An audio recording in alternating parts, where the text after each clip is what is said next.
those of the viewers out there that may see this, look, you're on the right path. Just stay the course, learn your lessons, and build from that. All people care about is price. Well, guess what? If that's the only criteria that you're giving them to judge you by, what do you think's going to happen? It's just stupid to me. Any of the contractors out there who have done much work will have all kinds of horror stories about working for a homeowner that you just can't make them happy, or that getting paid is going to be an issue, or they just are crazy. Most of these contractors, they think the purpose of marketing is actually to sell the product. However, the way I look at it is that the purpose of marketing is just to connect the business with the consumer. Labor is difficult to begin with, but finding people that can execute and do the work to a high quality level and standard is even more difficult. Welcome to the latest episode of the Roofing Millionaires podcast, the only roofing podcast where we don't promote anyone and we don't sell you anything. In this episode,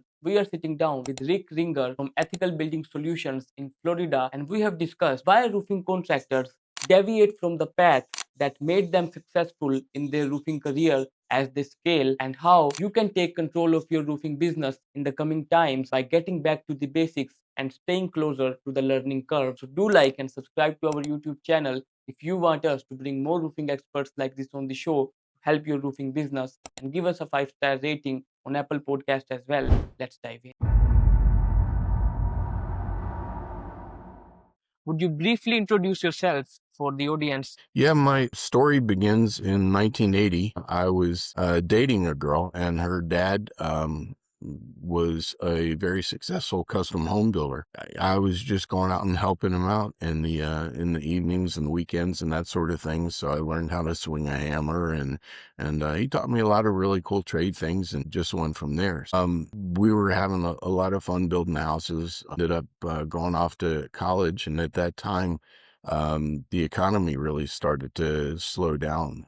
This would have been around 82, 83. Interest rates went up over 21%. And so we had contracts to build 9 houses for their loans anymore. So ended up getting stuck with the houses, tried to sell off bulldozers and trucks and equipment and all that stuff to, keep things afloat. But ultimately we just ran out of time. So he was forced to file bankruptcy, shut down the business. And so he was subcontracting work from other people. And of course, when you're doing that, you're really only working for labor. So he asked me to go out and knock doors in neighborhoods. And I was like, me?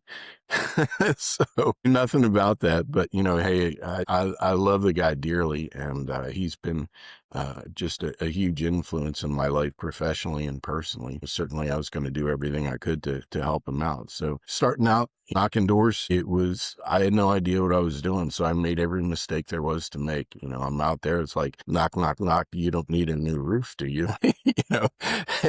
And you just learn from there. You refine your script and build on that. And you make a lot of mistakes. You try a lot of different things, and business gone really well. I had a bunch of crews. My role in the company grew.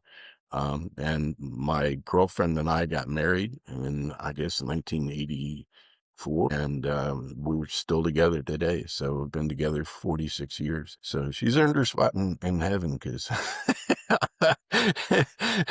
life with me hasn't been easy, I'm sure. But anyway. No, it's been great. Built the business up, did really well. I guess 16, 18 years in the home improvement side. So we ended up hiring salespeople. So I managed salespeople, worked with vendors. We put together negotiated pricing, put together programs, marketing, all that sort of stuff. So I learned a lot of stuff early on. But, I must say that my time knocking doors has been invaluable to me throughout the rest of my career, because I've always been one of the leaders in new accounts and prospecting in every company that I've worked for. And, once you knock doors, It teaches you to develop a hard shell. You have to play not games with your mind, but you have to find ways to channel your thinking so that the negativity and the abuse that you take, don't really wear on you. And so when you do that, it's a tremendous learning experience for those of the viewers out there that may see this. Look, you're on the right path. Just stay the course, learn your lessons, and build from that. I was, door-to-door canvassing, ended up doing in-home sales, learned a tremendous amount doing that. That's benefited me in the latter part of my career.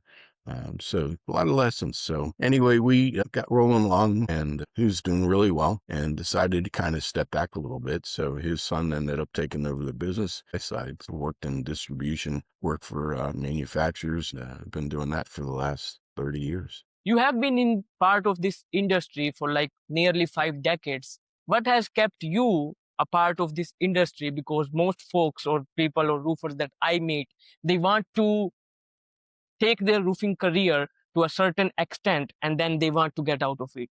But you have invested or given your entire life, I would say, to this industry. But what was the thing that kept you with this industry for like nearly 5 decades? For a lot of people, whatever they end up doing in life, for them, it's a job. For me, sales is a profession. I've worked really, really hard at it. I've got probably a garage full of books, tapes, videos, YouTube, seminars, clinics, classes, all that type of thing that I've gone through, because I never really felt like I was a great salesman. And so you end up having an everlasting quest to get better, to improve yourself, to be able to find ways to be more effective. I've never had a hard sell, one shot close type approach. I tend to be more consultative, more instructional, very transparent. And I ended up closing a lot of business first call just because we put things out there and educated the homeowners and let them make their own decision. One of the neat things for me is that throughout my career, I've worn all the hats there is to wear: sales, distributor sales, manufacturer sales. So whoever I'm selling to or working with, I've actually walked in their shoes. And it gives me a lot of credibility when I'm talking to people at different levels, because, I understand their pain points. I can maybe help them with some of the life lessons that I've learned, and just lessons that I've picked up along the way. So that's been a huge tool for me. I was introduced to a new concept by you, which was the learning curve. And I see contractors, they are trying different things, which is obviously trial and error. And a lot of coaches, they try to teach different kind of methods for sales, marketing, production operations, and for communication. But you have been there, you have done that, and you have that experience. And I'm sure that you are squeezing all that experience and just writing your book. Explain to the audience what exactly is the learning curve, the concept that you are working on, and what does it mean for the roofing contractors? Well, there is a very steep learning curve when you're getting into this business, or if you're trying to take your business to another level. And, I'm the guy that had to work my way through the entire curve. And for me, it was very, very steep.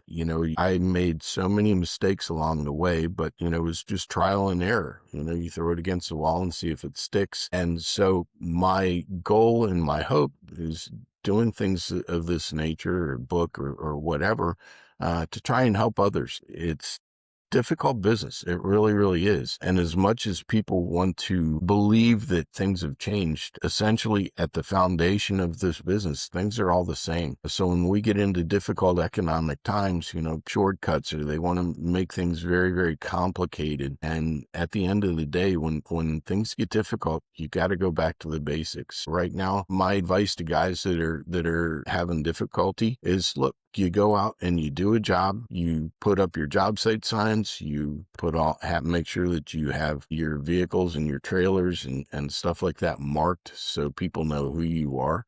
And then when you're there, just do basic things. Take business cards, go out and knock on the neighbors' doors. And you're not there to sell them. Just say, look, hi, I'm Rick from XYZ Roofing. I just wanted to let you know I'm going to be working, next door. And if sometimes when we're working, wind blows and it might blow wrappers into your yard or anything like that. And my guys are very, very careful to try and clean up all the debris, but sometimes we miss things. So here's my card. If there's a noise issue, if there's anything like that, please call me immediately. It's just goodwill. And what it does is it gives you exposure. Pick a neighborhood, put your job site signs out, do a little door knocking. If you're not comfortable with that, just leave a flyer, make up a flyer. When we started, we didn't have computers. We didn't have internet.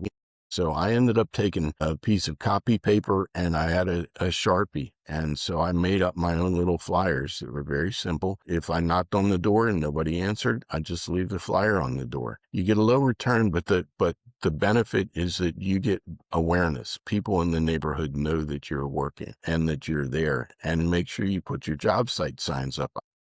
I have what I call the 55-mile-an-hour rule, where you need to be able to read a job site sign if you're driving by at 55 miles an hour. And if you look at a lot of people's job site signs right now, they're really small. I mean, they're almost as small as the screen on your computer, and you're not going to be able to read it.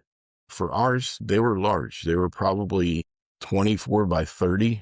So they were metal real estate signs, and we put them out there on every single job. And so what ends up happening is people in a neighborhood will see so many of your signs that they instantly know that you are the guy for doing it. And if you're doing all their neighbors, they know that they can trust you to do theirs. So after a while, it just becomes a giant snowball. You'll end up going out and people are like, look, I don't need to get other estimates because you've done 3/4 of my neighbors and everybody I know here. So, you just need to stick to those types of basics. You don't have to get crazy spending a lot of money that you don't have on advertising. Starting out in the time that we did was difficult, but it taught me that you don't have to spend a ton of money to be able to build your business. Just execute the fundamentals. Another thing before I forget, I mentioned the job site signs.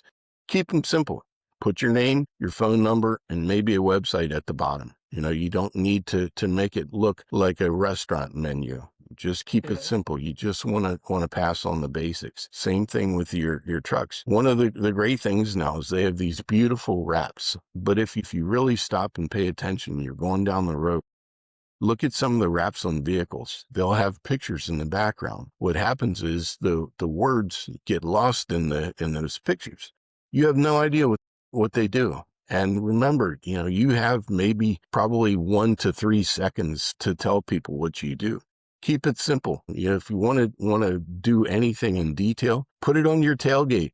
People are following you, so they're going to see it for more of an extended period of time. But the sides of your truck, keep it simple. Make it big block letters, and don't worry about all the crazy colors.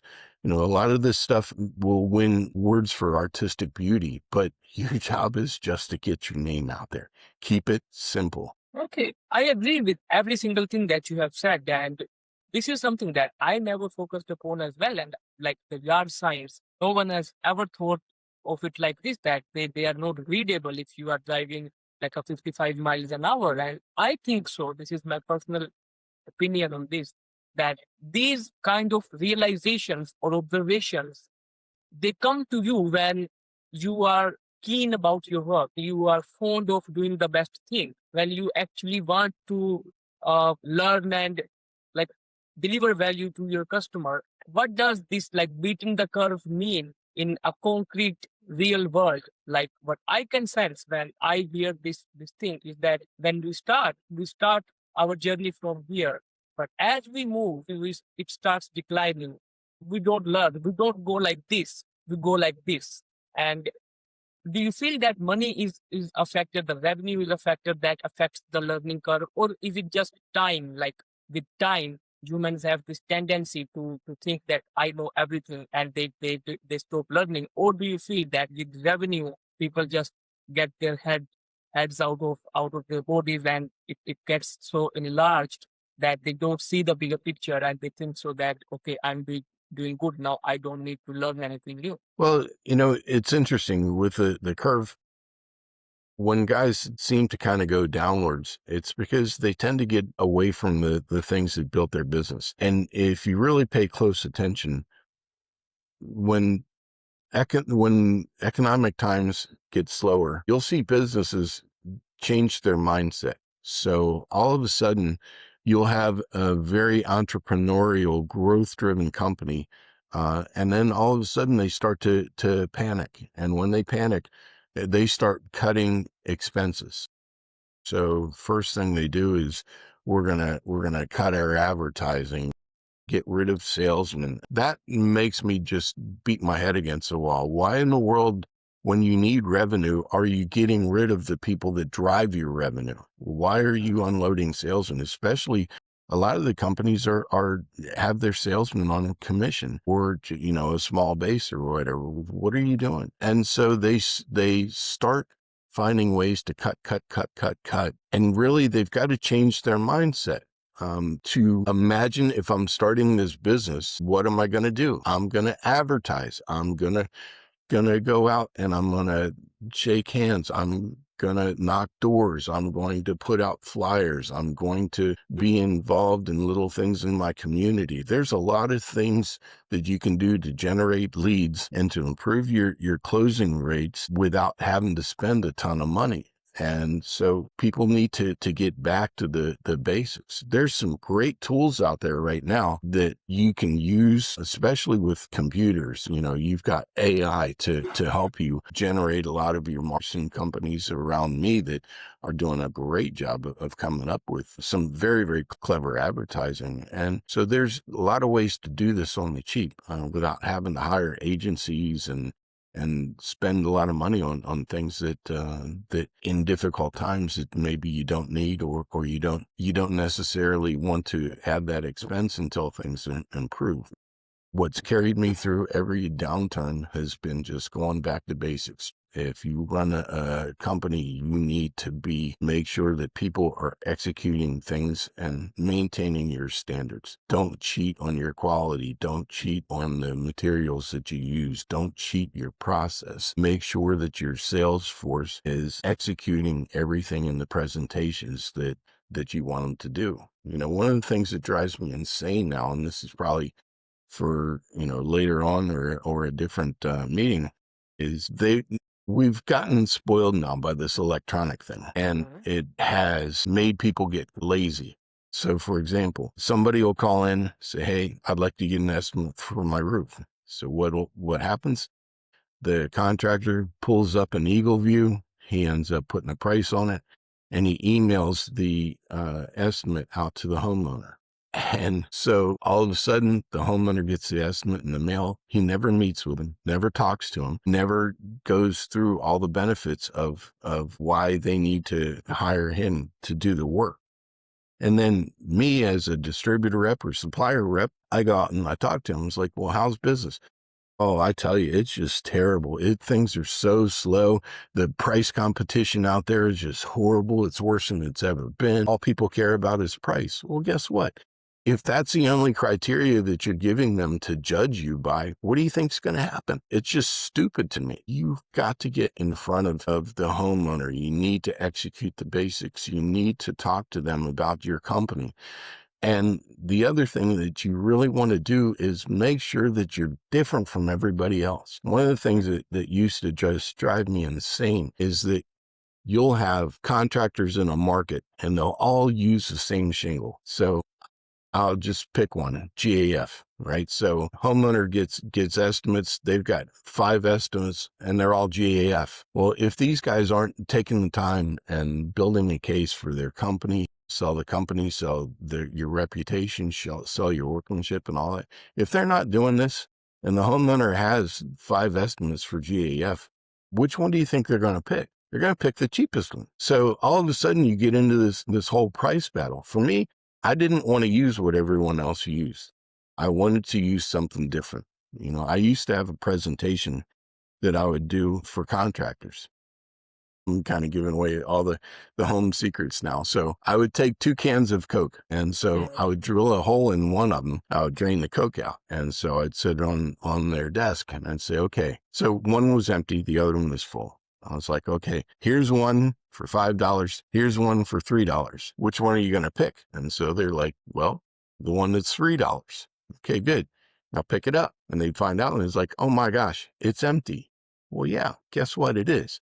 The reality is like, okay, people aren't buying the can. They're buying what's in the can for the flavor, for the caffeine boost, to quench their thirst, to go with their favorite. These are the most important things. But if you don't sell what's inside the can and you don't tell the people the story about it, the only thing they're going to have to judge you by is the can. And that's where where there's a huge disconnect now. By just sending estimates off, that's all you're doing. You're just sending them the can. You're not telling them about what's inside. So be different. There are so many great products out there now. You've got the ability to have algae resistant shingles. You've got different wind seals. And there's so much to talk about, so much more really cool things to talk about with homeowners.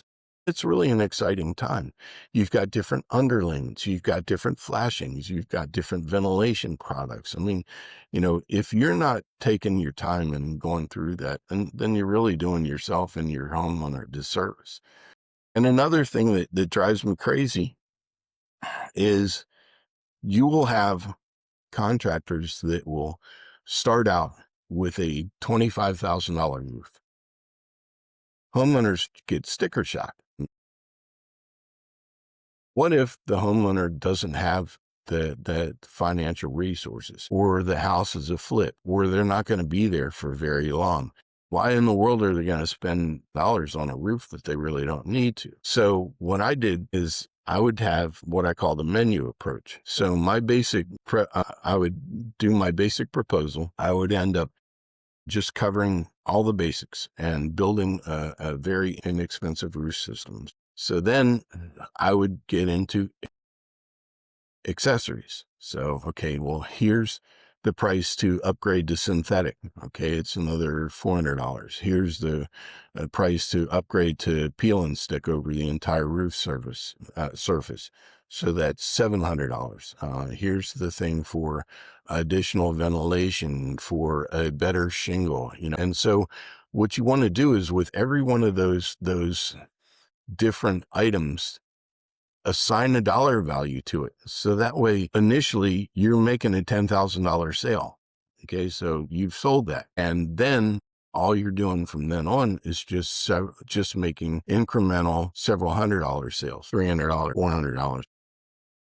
There's a bunch of benefits to doing that. It gives you an excuse to talk about these different products so that the homeowner can make a comfortable decision instead of having something jammed down their throat. And to me, it's fully transparent. It's incredibly honest. And to me, it's very, very ethically strong. You're doing the right thing because they're making the decision on what they want to do, what they can afford, what's important to them. But here's the benefit is that if you don't sell the job that day, which is fine, because I'm not big on pressuring people. They've got to be comfortable with this, because if people get stiff-armed and they get high pressured, they go into panic mode. And so they are stressed the entire way through the job. So they have to be comfortable with what's going on. So anyway, you leave the home. What you do is you wait 3 days and you have to do what we call rehash, just following up on the estimates that you did. So you're going to call them back and say, hello, Mr. and Mrs. Just following up on the estimate that we did. I wanted to check and see if you had any questions. A lot of times you'll get, no questions. Like, okay, well, great. Have you had a chance to get any other estimates? Well, yeah, actually, we've had a couple guys come out. It's like, okay, well, how did we look? It's like, everything was good, but, and keep asking questions, because at the end of the day, if they don't say, yeah, we'd like you to come out and we'll write the contract, if you don't get that, then there's probably an underlying issue. So if you had anything else, have you any other estimates? Like, oh yeah, we've got a couple. It's like, okay, well, how did everything look? What did you think? Did you see anything that was interesting? Finally, ask them the big thing, how did the numbers look? Well, okay, well, we got a cheaper price. Ding, ding, ding. All right, great. So then you ask him, and this is what they used to call the Ben Franklin close. So ask him, pull out the proposal and say, okay, did they include this? Did they include that? Did they include that? or whatever, kind of go through. And what you want to do is have a situation where they can compare the two proposals together. And if you did your job where in your basic package, and this is where I really, really insist on being detailed. So in your basic package, you're going through every little detail. You're going to remove the shingles. You're going to inspect the decking. You're going to replace any bad wood. You're going to re-nail the sheathing, the whole thing. And you want to get as much detail as you possibly can, because I guarantee you the guy coming behind you isn't going to go into that. I mean, heck, a lot of these fools, all they're doing is writing their price on the back of a business card. Okay. So, the homeowner, you ask him, well, what do the numbers look like? Well, okay, well, no, he just wrote his number on the back of the card and said, call him. It's like, okay, well, great. If he didn't put it in writing, what do you think's going to happen? And so if they did have a proposal, sit down with them and compare back and forth, because a lot of times they may not have even talked about what underlayment they were using.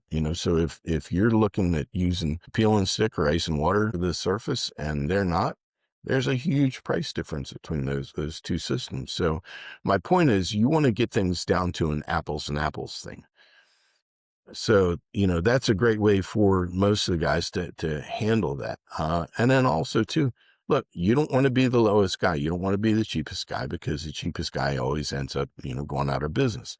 And hopefully through the course of what you're doing throughout your presentation, you built enough confidence in your homeowner that they're going to be very, very comfortable with going ahead and signing up with you. So there's just a whole long detailed process that we have from the time that people respond to your marketing, reaching out to you for estimates, want to get back to them. And there's some great statistics that I'd love to share later on your response rate and your likelihood to convert and close customers based on how quickly you respond to their initial. And you want to really work on putting the odds in your favor. And, if you're one of the things I wanted to mention is that when people would reach out to us, we had a package that we put together. And so in this package, and we used to mail it. Now with email, you can send it right out. So we would put in copies of our insurance, our licensing, referral letters. We won some awards. So we reached out to our local elected officials, let them know that we won this award. And so they'll send you a really nice flowery thing. Hey, congratulations. Here's your recognition of.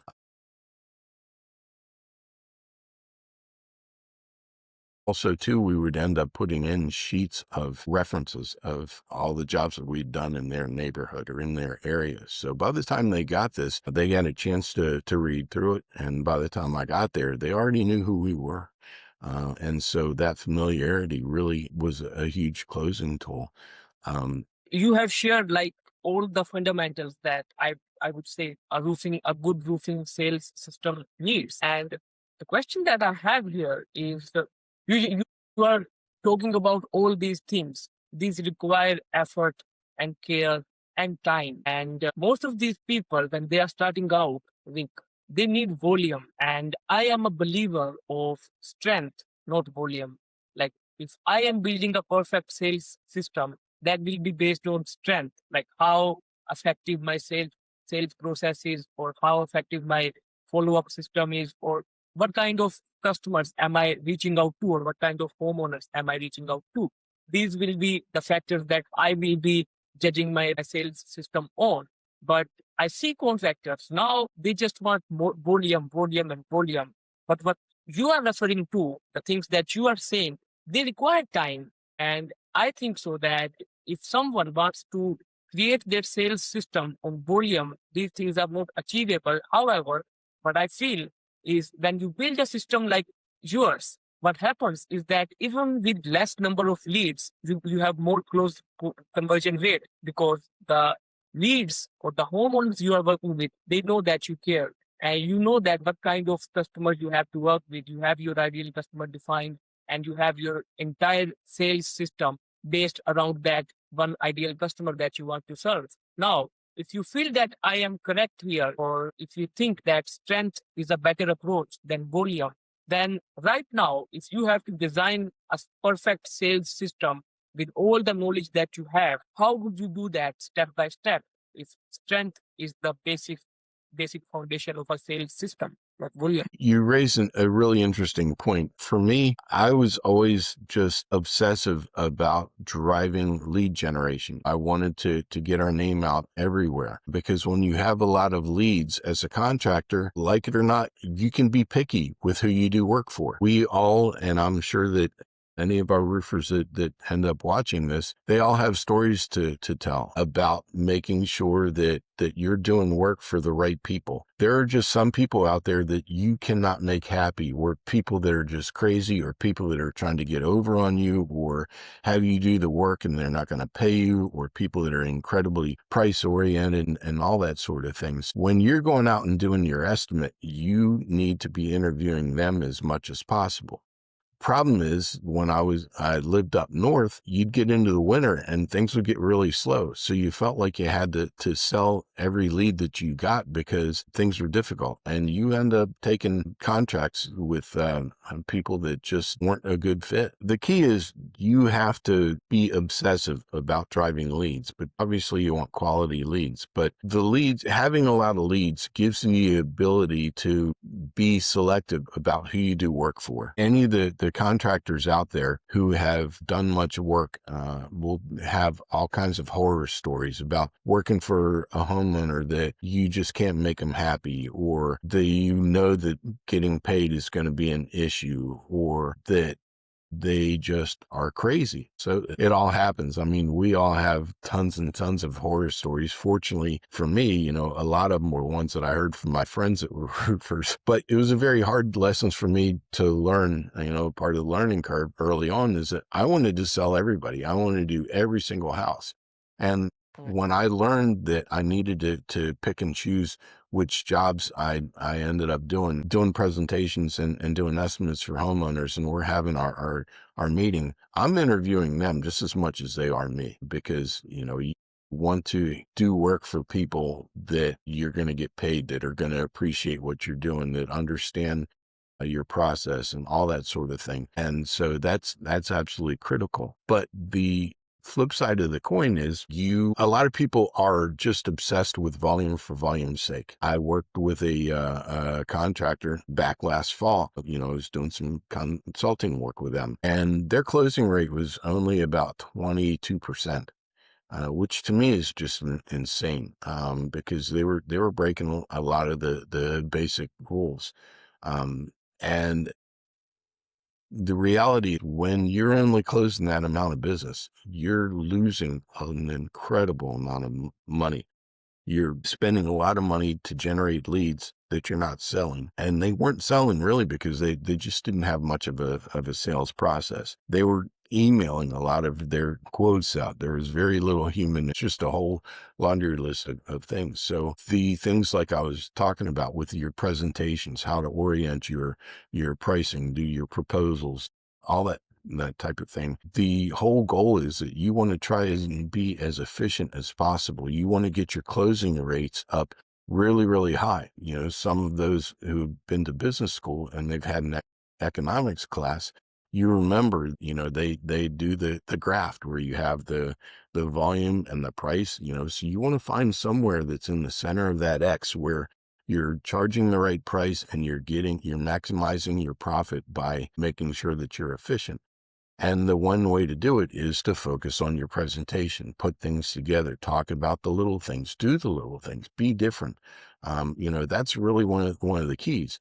And right now, what I see is a lot of the big companies, they're spending incredible amounts of money, to generate leads. And the leads come in the door, and that's where they go to die. And these companies are losing it because they're just being inefficient. And a lot of it is because they insist on this high pressure one call close system. I've always hated that, because if for no other reason, I feel like it's incredibly inefficient. You've got guys that are just beating people to death, and they turn them off right from the beginning. And what happens is they're not closing a lot, so they have to generate more leads to hit the volume and the sales goals that they need, and those leads cost them money. You are right about it. Speaking of that, but you are saying, Rick, is building a connection with the customers. And if you have a load of leads, your focus is scattered. Like your focus is now scattered across 1,000 people. But if you have 100 leads, and you know that these are the people, if I even close 10 out of them, or 20 out of them, or even 40 out of them, they are going to pay me higher. And these 100 people, they know my name. So even if I don't close 60 out of them, but these 60 people, they will remember me. And whenever they need a roof, there are chances that they are going to call me because they remember my name. But if I am targeting 1,000 people, let's say, there are chances that other contractors are targeting this same set of people as well. Absolutely. So much of it is basics. You wouldn't realize just how important it is just to work neighborhoods, because you're getting almost free advertising. You're generating referred leads. People will get a chance to watch your guys work. So if that's the case, make sure your guys are keeping the job sites clean. You don't want it to look like it's a dump. Keep everything clean, keep it organized, make sure that they're not playing their music super loud, that you can hear it all over the neighborhood. Make sure that they're courteous, they're attentive, they're well dressed, just all the little things. Make sure that your trucks don't look like heck, or that they're leaking oil all over the driveways. Wash them, all the little stuff.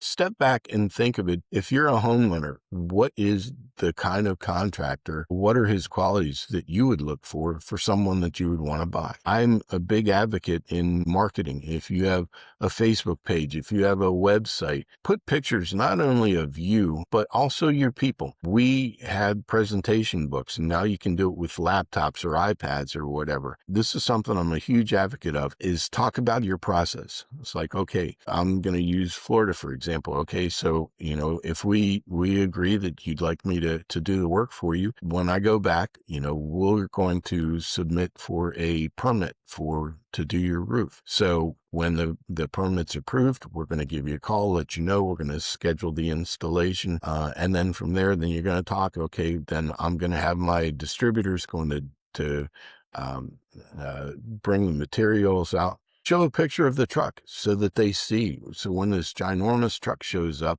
and on the job site, in their driveway, they don't panic. Tell them, look, the distributor may have you sign a release, so that the heavy truck, they're released from responsibility if it cracks the driveway or whatever. So walk them through the process. Okay, then we're going to put up these catch-all nets.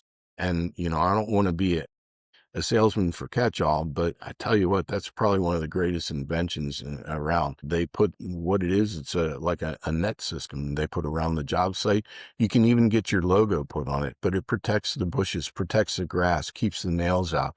The statistically, the largest concern that homeowners have after a roof job is nails in the yard. And so if you really talk about that in your presentation and you do everything you can to understand that and mitigate any of those circumstances, it's a big thing. Show pictures, lots of pictures in your presentation. Okay, these are the guys that are, removing the shingles. This is what we're doing with the decking. There's an example of rotted wood.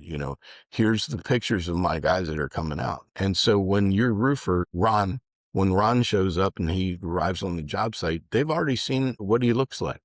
So all of a sudden, Ron isn't a stranger. He's a friend. He's a known thing. So that stress level comes way, way down with the homeowners. And so that way, if they know what's going to happen, in what order it's going to happen, then they can grab their lawn chair, sit out in the lawn and shoot the breeze or whatever and enjoy the process instead of it being a super, super highly stressful process. And when that happens, your referral rate will go through the roof. So a little bit of work on the front end helps. But as I was saying, on your social media, on your websites, have pictures of your guys, talk about their backgrounds, their qualifications, all that sort of thing. But also too, I'm a big proponent of putting pictures of you and your family on there. Tell the story. How many websites do you go to and you look at the About Us thing, and all they're doing is like, well, we do shingles, we do tile, we do metal, we do PVC, whatever. That doesn't tell me anything. I want to get to know you as a company, your story, if you're second generation, if you're third generation. I want to see pictures of the owners, right? Because we, like it or not, we're in an industry that has a really bad rate, and people get very stressed and worried about who's going to be coming out to their home. If they can see pictures and, you don't look like Charles Manson, they're going to be a whole lot more comfortable with the process. And, now people have the ability to use the internet. So you want to help try and tell your story to them to build your credibility. The thing is, we want to drive referrals because referrals are free, and you can end up building quite a business just on referrals. You don't have to spend $1 million in Facebook ads and social media blasts and that type of thing. You can be really smart about how you do things. I know, because that's what I had to do. I didn't have money. I didn't have the internet. Everything we did, I hand painted our job signs at first. So you do what you have to do to get things started. Also, too, you want to get job site signs from some of your manufacturers. They'll even make them up for you if you're trying to get started on a budget. Lots and lots of ways to work around having to pour a lot of money into things. One thing that I'm sure about is anyone who is listening or watching to this interview, you are unlocking so many new dimensions in their mind. And this is not something out of the box that you are talking about. I think so. These were the basics that got ignored because now people are so much crazy about transactions instead of maintaining that connection. And you also mentioned, Rick, that you are a great advocate of marketing. I am a great advocate of marketing as well. And one thing that I notice is, I don't know if I am correct about this or not, but as a marketer, one thing that I notice is most of these contractors, they don't understand the meaning of marketing. Like they confuse marketing with sales. They think so that the purpose of marketing is actually to sell the product. However, the way I look at it is that the purpose of marketing is just to connect the business with the consumer. So whenever the consumer thinks about that product or that service, the consumer thinks about that business as well. This is the job of marketing. And when that connection establishes, now the sales department kicks in. What do you think is the real function of marketing in a roofing business? Because you have 46 years of experience. You have seen the age where you had no internet, you had billboards, and now you are experiencing social media and all this AI and online videos and online marketing too. So in your perspective, what do you feel exactly is the role or function of marketing in a roofing business? Well, you can boil it down to its most simple essence. So think of it this way. Marketing involves all the things that you do to make the phone ring. Sales is everything that you do once that phone rings. And so if you can kind of keep those two separate or as part of that basic understanding, I think it's going to end up helping you immensely. The two go hand in hand. And that's why a lot of times you'll see someone who's vice president of sales and marketing, because you have to do your job on the front. Okay. And you also said that you don't like that one call close technique because that is filled with tension. If we can leave roofing contractors with a kind of sales methods or the number of touch points that normally they need to be having with their ideal prospects, or the way you do it, can you just give them that, okay, this is not the right approach to expect that if a homeowner calls me, then I have to convert them right in the first conversation. But you need to at least expect 5 or 10 touch points with them before you actually think that, okay, this is the right person that I have to work with. Of course, you will find a few people in all this scenario who want to work with you immediately. But if you have to work with the right people, then you will need to have the right process, and you will need to be having the right number of touch points as well. Well, it's interesting. I've over the years have worked with a lot of the one call close organizations. Look, different strokes for different folks. I have opinions based on my experience and on also my nature. I'm not comfortable doing one call close scenarios. There's a lot of philosophical issues I have with it, but that doesn't necessarily always make it a bad thing. There's people that have made about an incredible amount of money using those type systems, but they're just not for me. But if you build your system and you're doing everything on the front end right, and you're making your presentations right, and you're doing great work, and you're treating people correctly, and you service your work, and all the different things that go into that, a lot of it's going to lead to a natural conclusion.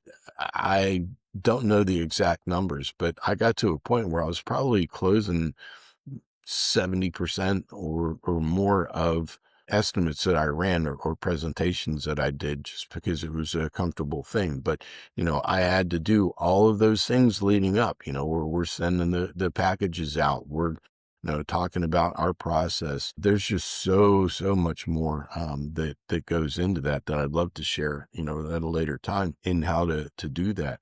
Companies make a mistake when they're doing one call is that a lot of times they'll give their sales rep only one time to sell it. So if they don't sell it that first night out, and then they lose the lead. And what will happen is they have a sales manager or what they call a rehash manager. And so he'll call, and basically what he's going to do is like, hey, you met with Joe, from our company. I just wanted to check and see, did he know what he was doing?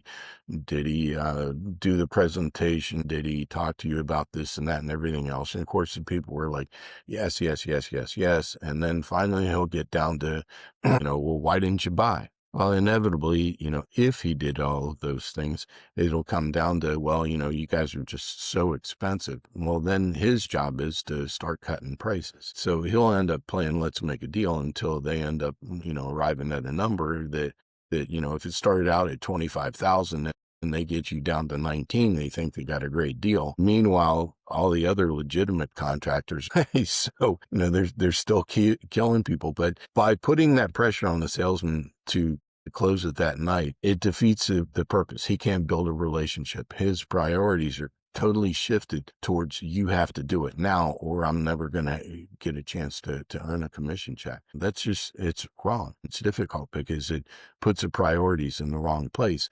And by doing this, nobody ever asks a homeowner if a contractor starts out at 25,000 and they drop down to 18,000, where did the money go?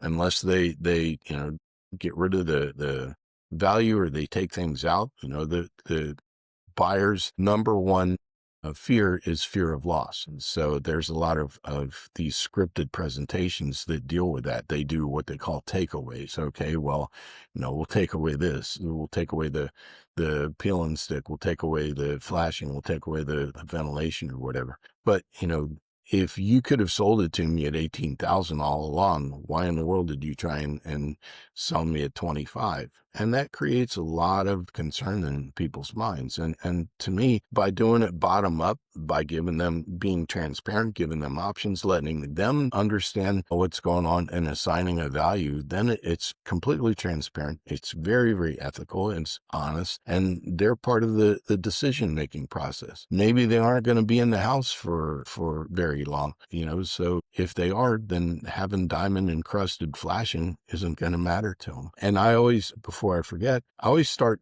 every presentation out by asking one question: how long do you expect that you're going to be in the home? It's like, well, if they say, look, I work in a job where, I get moved around a lot, I'm probably only going to be here 2 or 3 years.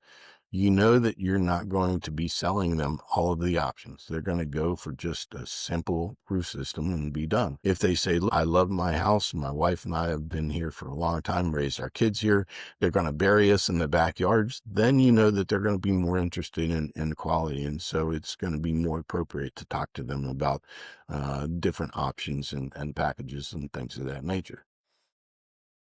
What is your idea of scaling a business? Because I feel earlier in the interview, you mentioned that we as a community have a bad reputation. And I guess that it is because of private equity and the way that every business thinks of scaling nowadays. I look at roofing and all these local businesses as businesses that we used to have like 5 or 10 decades back, when everyone in a town, when they were searching for the best milk, everyone would say that, okay, Uncle Bill's farm has the best milk, or they have the best meat, or whatever.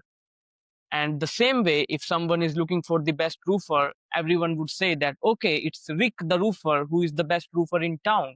Now that thing has changed to a point where everyone asks, like, what is which is the company that is scaling fastest in that town?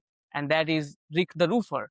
Like it is about and scaling that we have lost meaning, I think so, of roofing. So why is that happening if you feel that is happening in the first place? It comes down to intent. There's two ways you can go. Number one is there are guys that are out there because they want to scale it just for the sake of scaling it, because they want the prestige, they want the ego bump, they want the all the things that go into saying, hey, I've got a $20 million roofing company and all that sort of thing. And then you have people that end up scaling and building their business just because they do all of the right things. They do all the little things. They're involved in the community. They're helping people. There's one guy that is here locally, and I'm not going to say his name, but this guy is an absolute pillar of the community. It started out with him and a helper, and he has a large organization now. He started doing roofing, and now they do other services and stuff. I admire this guy tremendously because going into the school year, he'll buy hundreds of pairs of shoes for school kids or school supplies, or Christmas. He'll buy an incredible amount of gifts and stuff to give out to families that are in need and that sort of thing. So he has built his business because he's just a magnificent human being.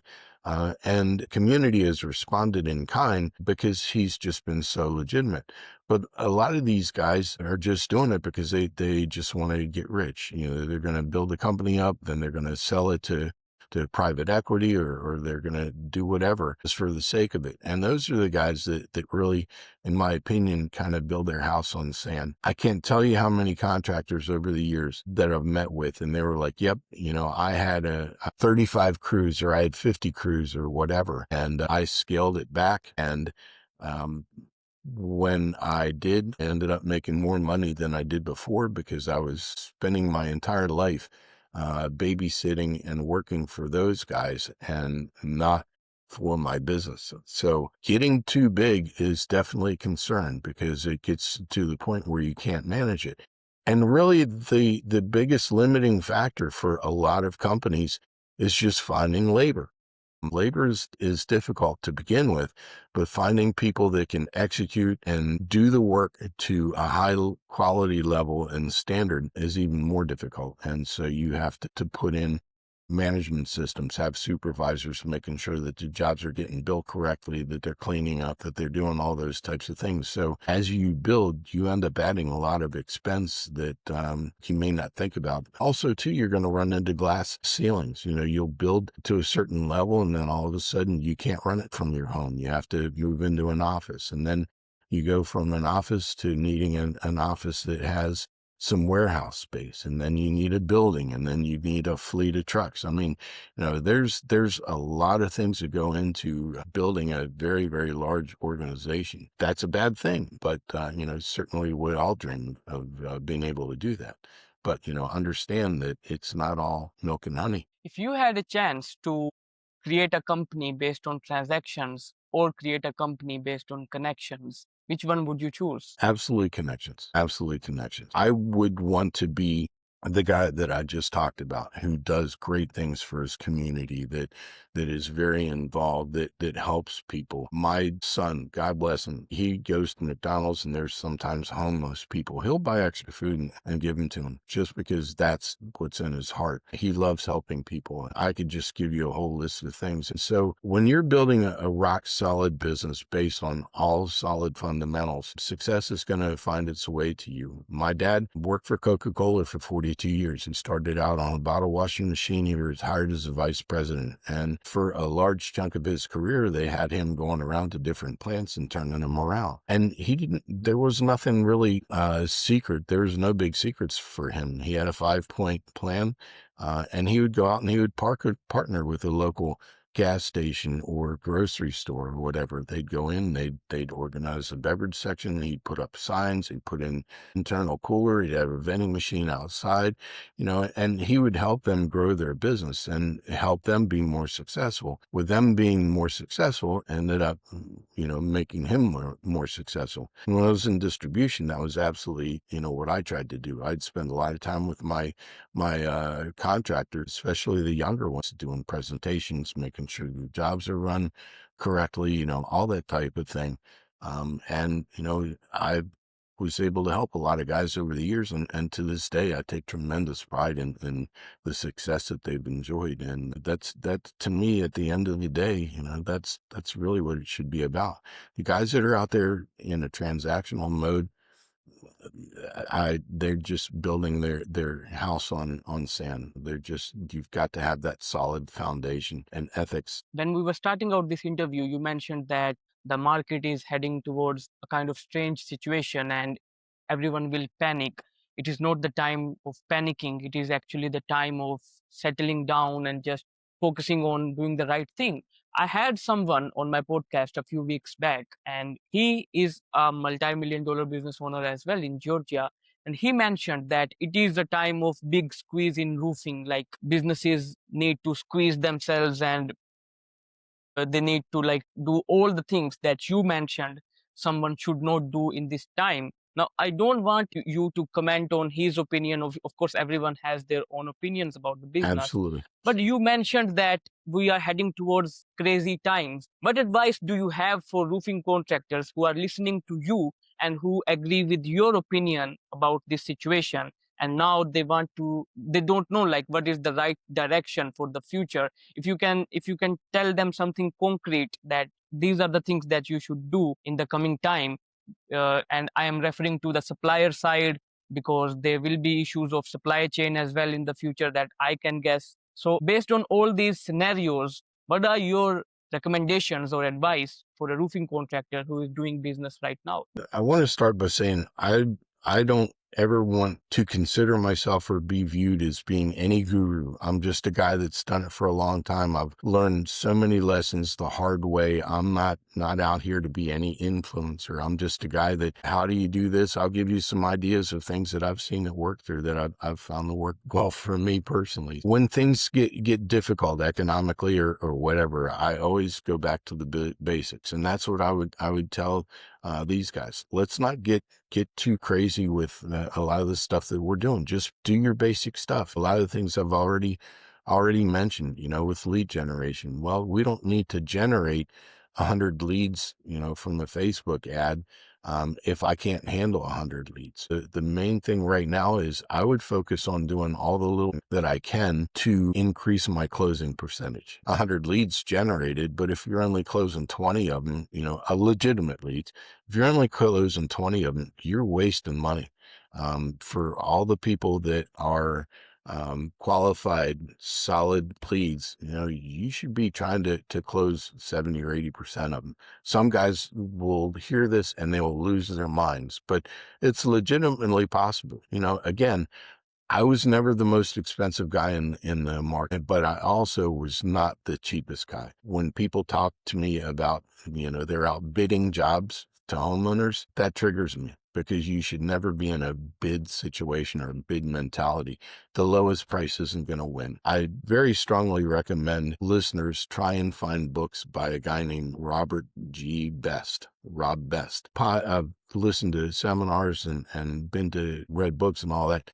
This guy's stuff is absolutely far and away better than anyone else's that I've ever seen. And what makes him so interesting is that he talks about purchasing from the neurological process. All buying decisions are made with the emotional side of the brain, not the rational. Yes. If you think about it, even us as contractors, do we really need an F350 jacked up with all kinds of chrome and every accessory possible, right? We really don't. A lot of times F-150 would be just fine, with that. But, again, we're buying with emotion and that type of thing. So you need to do things to appeal to that. Just going back to basics. Like I said, we didn't have internet or anything. Go knock doors. If you're not comfortable knocking doors, just make up a little flyer. If you don't have money for it, just run something off. Create something on ChatGPT. Make your own little advertising thing. Use your printer. Print off 20 of them. One job site. Just put them on the neighbor's doors. Just what I said. Just a strict thing. Hey, look, we're going to be working here. If there's anything that's going on, let me know, or something like that. Please feel free to give me a call. Work your jobs and try and build neighborhoods. I can't stress that enough, and just be solid with everything that you do. Do everything with intent. And I think those are the things that'll carry good companies through difficult times. Also, if you have service, don't run from it. Go out, take care of it immediately. Recent experience with a company that, they would end up having service things come up, and there's always some sort of drama or argument or fights and stuff that would come up. And, look, at the end of the day, we're all human. The installers, sometimes they make mistakes, or they miss something, or they don't see something. Not all of them have, 30 years experience, on the roof. So the little things are going to happen. It's not that things happen. It's how you react to them and how you deal with them, and be proactive. Do it quickly. If you have on your website and you get Google reviews and somebody mentions something they're unhappy with, don't badmouth them. Reach out to them and be on those things quickly, right? So, hey, I'm sorry you had a bad experience. Please give me a call, or I will call you, or whatever, and see what we can do to rectify it. Because people are not just there to look at your reviews, they're looking to see how you handle adversity. And that to me is critical. So much of it is just doing all the little things. We don't have to make this complicated and really get crazy with all this. Just stick to the basics. And then after you get to a good comfort level, then you can start spending money on a lot of these other things. Be solid, do things with intent. I'm just reading this book these days. It says hacking the human mind, and you know what it says exactly as you said, that we love making decisions with emotion, and then we use logic to tell ourselves that we made the right decision, just because we have to appear good in front of ourselves. We can't show up in the mirror and look at ourselves and think that, okay, we made a bad decision. However, if we write all our decisions on paper, 99% of them will be based on emotions, and the logic part totally gets out of the window. And if we understand that from a homeowner's perspective, that changes a lot of things that we do in our marketing too. Thank you so much for sharing that with me, I Rick, have and I hope the audience loves what you have said, because I have done so many interviews in the past, but what you brought is something that was totally a different perspective, like in marketing, in sales, and particularly in marketing. I would say whatever you suggest, or the kind of approach that you have, I think so the viewers and the listeners can learn a lot from you. That brings me to my last question for you, which is, you have spent so much time in this industry, and of course you are still a part of it. Do you feel that you owe something to the industry, and this industry owes you something? I don't know that the industry owes me anything. I've worked hard for everything I've gotten. We've had some great successes. We have some great times, and we've also had some adversity. With downturns or companies being acquired and all that sort of thing. But you know. uh, As I'm in the second chapter of my career, I've accumulated all this. And when I was coming up in the business and that learning curve, it was painful. I'm very competitive. I want to build business. It's fun. The feeling of elation that you get from watching your business grow and being able to enjoy a better lifestyle, or to provide for your people.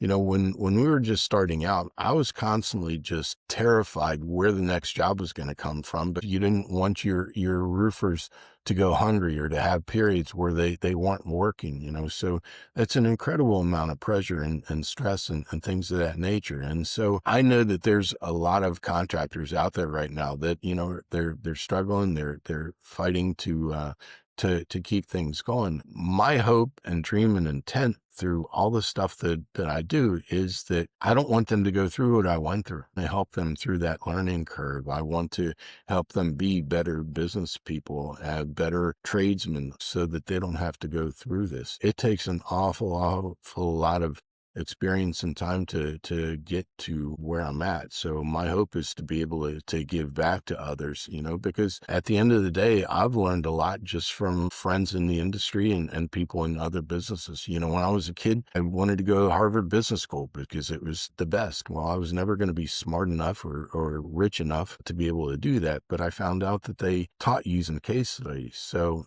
I bought every book there was, Business Week, Fortune, Forbes, everything, to try and learn what other businesses were doing.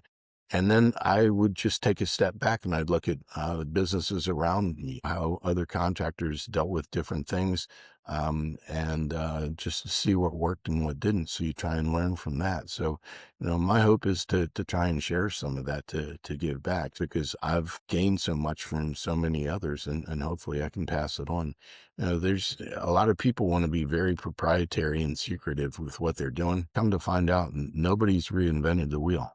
So, and you had mentioned in just a moment ago, the very first seminar I went to was an open house at one of our suppliers. And there was a guy named Frank Cardone. He worked for a company called Airmaster. They used to manufacture windows. And this guy he was just dynamic. He took control of the room. He wrote on a big whiteboard the word confidence.